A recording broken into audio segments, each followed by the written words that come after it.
Episode 7। मतलब वही खाना कहीं रेलवे प्लेटफॉर्म पर या किसी दूसरी दुकान पर खाते तो उसकी भारी कीमत चुकानी पड़ती, लेकिन हम वही खाना रेलवे कैटरिंग पर खाते हैं तो हमारी सरकारी रेट में ही काम हो जाता है।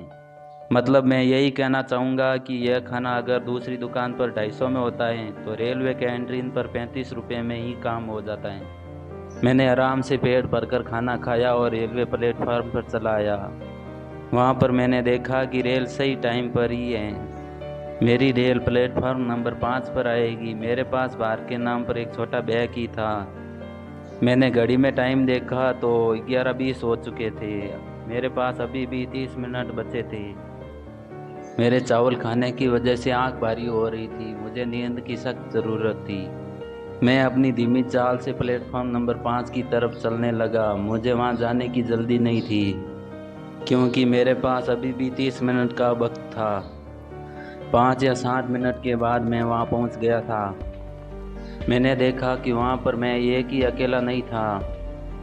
फिर मैंने वहाँ देखा तो बहुत सारे लोग अकेले भीड़ में खड़े थे।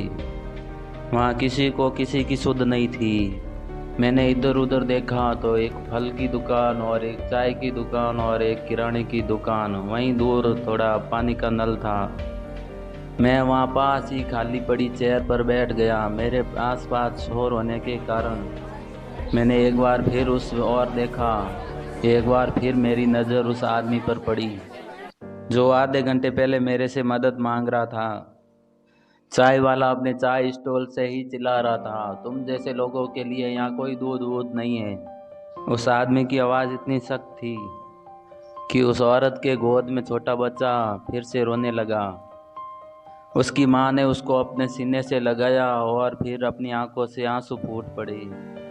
वो भी फूट फूट कर रोना चाहती थी पर क्या करे, आवाज़ ने साथ छोड़ दिया था। उस शोर के कारण कुछ ज़्यादा ही लोग जुड़ गए थे तो मैं भी दौड़ कर गया। मैंने चाय स्टॉल वाले से पूछा क्या हुआ। तो चाय वाला बोला, साहब ये लोग रात को भी बच्चे का बहाना कर कर दूध ले गए और आज फिर सुबह सामने आकर खड़े हो गए। मैंने दूध देने का साफ साफ मना किया तो दूध का पैकेट लेकर भाग गया। और अब इसकी हिम्मत तो देखो, अब और ये फिर दूध मांगने सामने खड़ा है। ये दुकान है, इससे मेरी रोजी रोटी चलती है। मुझे भी अपना परिवार पालना होता है।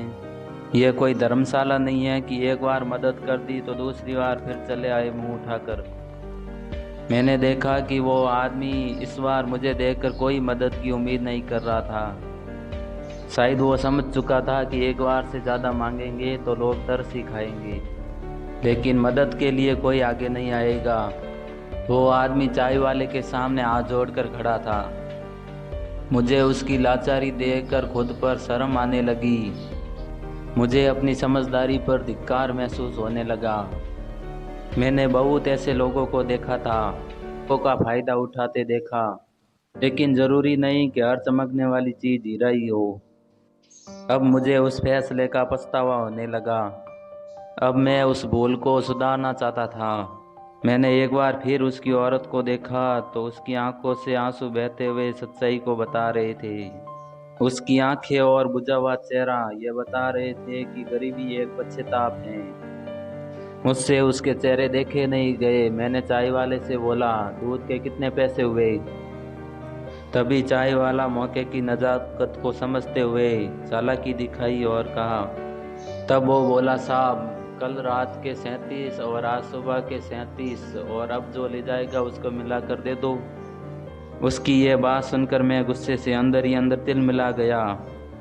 अगले ही पल मुझे विचार आया कि वो भी तो बेचारा मजबूर ही था। यदि घोड़ा घास से दोस्ती करेगा तो खाएगा क्या। मैंने झट से चाय वाले को 121 रुपये दिए और 500 के 2 नोट उस व्यक्ति के जेब में डालते हुए कहा, ये लो, अच्छे से घर चले जाना। मेरा यह कहते ही उस व्यक्ति ने अपने जेब से उन नोटों को निकाला और मेरे हाथों में थमाते हुए बोला, साहब हमें इतने रुपए की ज़रूरत नहीं है, हमें 290 रुपये की ही ज़रूरत है, क्योंकि भागलपुर जाने के लिए एक जने का 145 रुपया ही लगता है। मैंने बोला, अरे लेकिन तुम्हारे साथ छोटा बच्चा भी तो है और फिर तुम्हें अपनी बेटी का इलाज भी तो करवाना है। रख लो। वो सब तो ठीक है साहब, लेकिन वहाँ जाते ही इन सब का इंतज़ाम तो हो जाएगा। हमें तो वहाँ तक जाने का किराया ही दे दो। मैंने इस बार उसके जेब में 500 रुपये रखते हुए कहा, अब ले लो, क्योंकि मेरे पास अब खुले नहीं है और कुछ देर में मेरी ट्रेन आने वाली है। इस बार उसने कुछ नहीं बोला और अपने हाथ जोड़ लिए। उसकी आंखों से बहता पानी बिना कुछ बोले ही सब कुछ बता दिया। अब वो समझ गया था कि मैंने कुछ अनुभव की वजह से ही उसे उस समय पैसे देने से मना कर दिया था। अब वो आदमी वहाँ से चला गया। शायद वो अपने टिकट का प्रबंध करने गया। जब तक वो मेरी नज़रों से ओझल नहीं हुआ तब तक मैं उसे देख रहा था। उस गरीब के अंदर जागे हुए ज़मीर को देखकर और उसकी इस ईमानदारी को देखकर मुझे सोचने पर मजबूर कर दिया कि वाकई ऐसे लोग हैं आज भी धरती पर जो बस इतने ईमानदार हो सकते हैं। मुझे पता नहीं था। मुझे अंदर तक झंझोड़ दिया।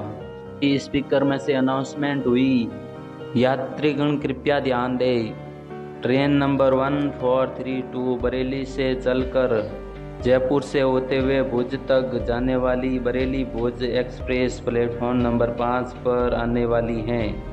यात्रीगण से निवेदन है कि सभी यात्रीगण अपने सामान का ध्यान रखें। आप सभी की यात्रा मंगल हो। धन्यवाद। इस घोषणा के कारण वहाँ खड़े सभी यात्रियों के चेहरे पर मुस्कान आ गई। भारतीय रेलवे का टाइम पर होना किसी अजूबे से कम नहीं। थोड़ी देर में भुज एक्सप्रेस प्लेटफॉर्म नंबर 5 पर लगी। अभी ट्रेन पूरी तरह से रुकी भी नहीं थी कि कुछ यात्री लोगों का झुंड ट्रेन के साथ साथ भागने लगा। इनका बस चले तो ट्रेन की लगान पकड़कर अगले स्टेशन तक रेस लगा सकते हैं। ना तो उनमें सब्र था और ना ही समझदारी। इस तरह भागने से या तो कोई धक्का मुक्की होती या कोई दुर्घटना होती। इंसानों में तो नहीं, लेकिन ट्रेन में धैर्य जरूर था। वो ची ची करती एक जगह रुकी। लोग अपने सर पर पैर रखकर ट्रेन में सवार होने लगे। लोगों के उतरने से पहले कुछ लोग लोगों को चकमा देकर ट्रेन में सवार होने के लिए कामयाब हुए और कुछ लोग नहीं। कि अचानक तभी एक आगे की कहानी सुनने के लिए सब्सक्राइब करें हमारे चैनल को। हम रोज़ इसी तरह एक एपिसोड लाते रहेंगे। आपको यह कहानी पसंद आई हो तो अपने दोस्तों को शेयर ज़रूर करें और प्लीज़ दोस्तों हमारे चैनल को सब्सक्राइब ज़रूर करें। आपका एक सब्सक्राइब हमारा हौसला बढ़ाएगा। हम इसी तरह नई नई कहानियाँ लाते रहेंगे।